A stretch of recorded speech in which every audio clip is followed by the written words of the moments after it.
Hola, ¿qué tal? Mi nombre es Ulises Mercado. Hoy es lunes de temas fiscales. Bienvenidos. Hoy les voy a hablar sobre el tema de los impuestos. Y para empezar con esto, vamos a hablar sobre la ley del impuesto sobre la renta y su estructura. Conforme vayamos avanzando en los capítulos, pues vamos a ir desglosando a detalle cada uno de los títulos, de los capítulos y de las secciones que conforman la estructura de la ley del impuesto sobre la renta. Bienvenidos. Para empezar, vamos a hablar sobre las disposiciones generales. En el título 1 de la ley del impuesto sobre la renta nos menciona las disposiciones generales.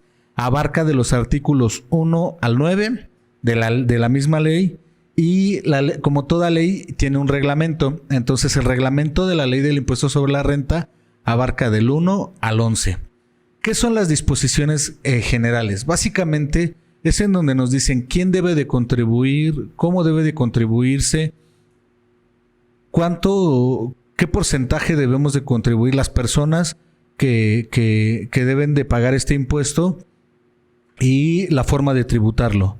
Entonces, es un tema muy interesante, de eso nos va a hablar las disposiciones generales y pues poco a poco lo iremos desglosando. En el título 2 vamos a hablar sobre las personas morales. ¿Qué es una persona moral para empezar? Una persona moral es la unión de dos o más personas físicas con actividad empresarial, las cuales forman una sociedad. Cuando entremos en temas mercantiles, les voy a decir cuáles son los diferentes tipos de sociedades que existen. En el título 2 de las personas morales abarca los artículos del 10 al 92 y en el reglamento abarca del 12 al 104. Obviamente en el capítulo 1 del título 2 hablamos de las disposiciones generales. Básicamente, nuevamente les comento que se refiere a cómo las personas morales deben de tributar este impuesto y abarca del artículo 16A al 16 bis de la ley y del reglamento en el artículo 12. A su vez, en el capítulo 2 de las personas morales nos habla de los ingresos.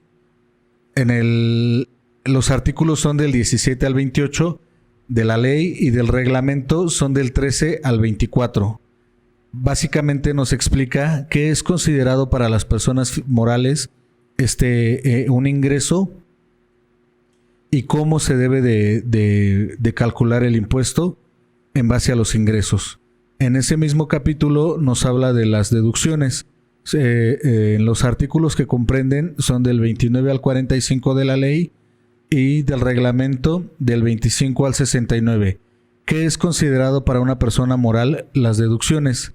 En esta parte tenemos que ser muy conscientes de que va de la mano con la ley del IVA y tenemos que tener muy, muy en claro cuáles sí son deducibles, cuáles no son deducibles y cuáles son los requisitos que se deben de considerar para que una deducción sea 100% considerada como una deducción legal y a su vez que cuando tengamos algún tipo de revisión el SAT no nos diga que nuestras deducciones no son completamente lícitas o que no nos la va a considerar como un gasto fiscal.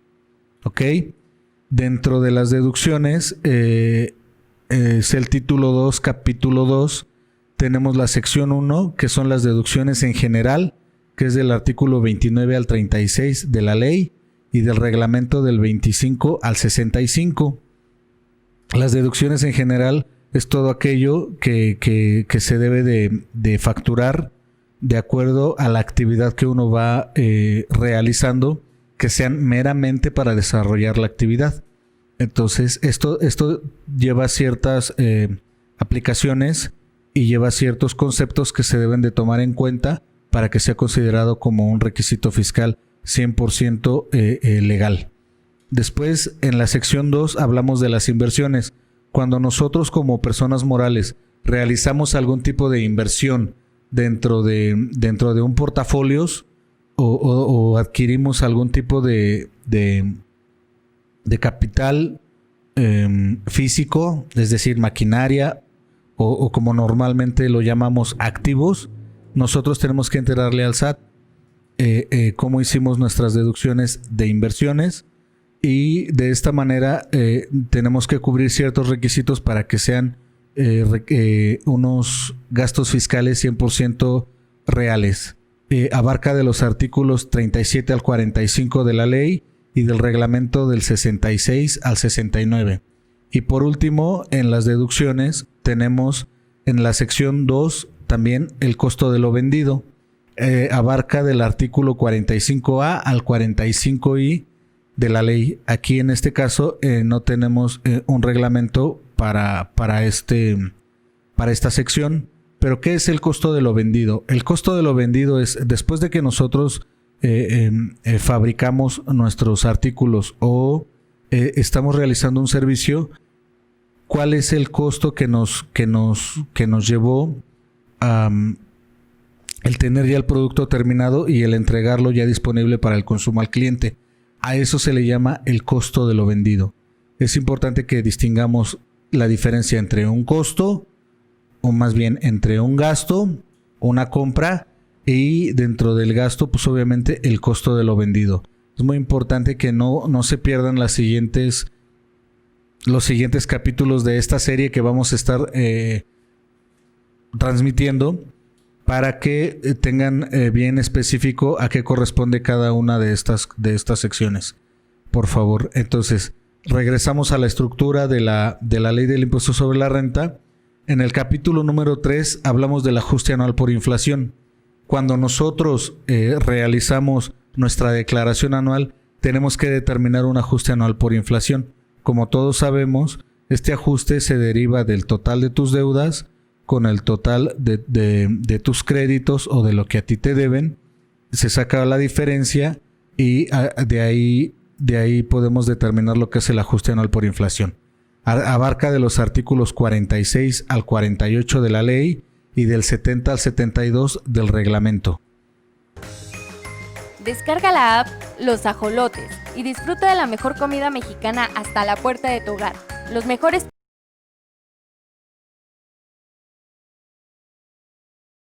Muchas gracias. Después de un breve receso ya regresamos. Hablamos del título 4 de las instituciones de crédito, de seguros y fianzas, de los almacenes generales de depósito y de las sociedades de inversión de capitales.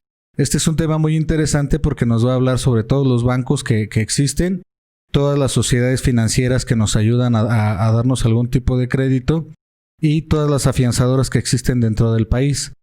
Esto lo abarca la ley del impuesto sobre la renta en sus artículos del 49 al 60 y en el reglamento del 73 al 75. No se pierdan cuando lleguemos a esta parte porque nos va a ayudar mucho para saber cuáles son las instituciones de crédito, cómo nos ayudan y sobre todo cómo deben de tributar. Acuérdense que ahorita en el país, como conocemos coloquialmente a los chismosos, al momento de nosotros estar tributando, el banco es el primero que le entera a la Secretaría de Hacienda del Crédito Público y al Servicio de Administración Tributaria si tuvimos ingresos, si no tuvimos ingresos. Entonces, en el título 4 vamos a ir detallando poco a poco cómo las instituciones de crédito ayudan al SAT para que nos puedan determinar algún impuesto sobre la renta. Entramos en el título 5, que es de las pérdidas. Abarca del artículo 61 al 63 de la ley del impuesto sobre la renta y estas no tienen reglamento. Entonces, ¿cómo se determinan las pérdidas? ¿Qué es la pérdida contable? ¿Qué es la pérdida fiscal? ¿Y cómo nos afecta para futuros pagos del impuesto sobre la renta? Es importante analizar porque si nosotros durante un ejercicio fiscal tuvimos una pérdida, tenemos cierto tiempo para ocuparla, para hacer la disminución de nuestros impuestos, de impuestos sobre la renta y pues obviamente hacer un cálculo real y un cálculo verídico para determinar estas pérdidas. Esto será en el título 5 de la ley del impuesto sobre la renta. Entramos en el título 6, que es del régimen de consolidación fiscal. Es del artículo 64 al 78 de la ley y del reglamento del 76 al 80. Es importante comentarles que el régimen de consolidación fiscal es un tanto complejo, no es tan sencillo, porque hablamos de que la consolidación fiscal se basa en tener una empresa líder y de esa empresa líder se desglosan 3 o 4 empresas y tiene cierto poder de acuerdo a porcentajes de capital, y a su vez las empresas que tiene abajo tienen poder sobre algunas otras. Se deben de determinar exactamente lo que son los estados de resultados, las balanzas de comprobación. En base a eso, hacer una consolidación fiscal para al final determinar un resultado real en la empresa principal. Es un tanto complejo. A mí, en lo particular, a mí no me costó mucho trabajo en la especialidad, pero sí fue muy detallado y fue mucha labor. Entonces, los invito a que no se lo pierdan porque sí nos va a ayudar mucho. Cuando nosotros, sobre todo cuando tenemos muchas empresas y algunas otras que ocupamos para dar algún tipo de soporte. Bueno, hablamos del título 7, que es del régimen simplificado. Es del artículo 79 al 85 de la ley, y del reglamento es del 81 al 85. Es un régimen muy, muy sencillo. Básicamente no afecta en cuanto a la adquisición de ingresos para el fisco, pero es muy simple. No creo que nos genere mayor conflicto. En 2 o 3 sesiones vamos a hablar de lo que es el régimen simplificado y será muy, muy corto. En el título 8 vamos a hablar de las obligaciones de las personas morales. Abarca del artículo 86 al 89 de la ley y del 86 al 101 del reglamento. Obviamente, pues cuáles son las obligaciones que como personas morales tenemos. Tampoco le veo mayor problema, se los voy a explicar muy, muy a detalle. En el título 9 vamos a hablar de las facultades de las autoridades. Abarca de la ley del artículo 90 al 92 y del reglamento del 102 al 104. Aquí es donde sí viene algo importante, porque si nosotros no estamos haciendo las cosas como debe de ser, la ley, las autoridades ocupan la ley para fijarnos alguna sanción, algún tipo de revisión o algún tipo de situación específica de acuerdo a lo que las autoridades determinen. Y por último, pues también hablamos del régimen de las personas morales con fines no lucrativos.